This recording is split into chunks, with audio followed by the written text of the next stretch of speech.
tey nag foog ma ñëw def benn petit vidéo rek pour remercier leen yéen ñëpp gis naa message yi vidéo yi appel yi réseau yi commentaire yi vraiment xam leen ne nag su ngeen ma bëggee benn bëgg naa leen ko fukk. En tout cas un grand merci à tout le monde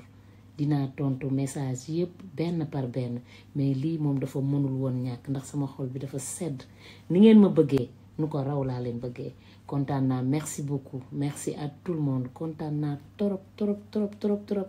Aïssata Kane nag mi ngi ñëw dal seen kaw bu baax a baax ni ngeen ko bëggee rek noonu laa koy defee merci beaucoup. dama fàtte benn petite parenthèse rek boo xam ne nii foog ma ñëw ci muy sama xaritu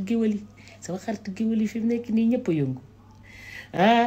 genre Nabou Aline Mbaye bi naa ma bu ma la gisee gars yi ma woo ku dee di wax man damaa bokk ci géwël yi am ci famille bokk ci nag géwël yi ñooy samay xarit ma bari ay xaritu géwël yéenay sama xarit lii mbubb buñ ma solal la rek ma war ko jouer su ma ci paree rek pare naa ci yéenay samay xarit yéen laa am fii laa leen def sama biir xol bu ma sama benn copine géwël mere yéen bu dul yéen ñun duñu dem ndax yéenay xumbal yëf yi fii laa leen def fii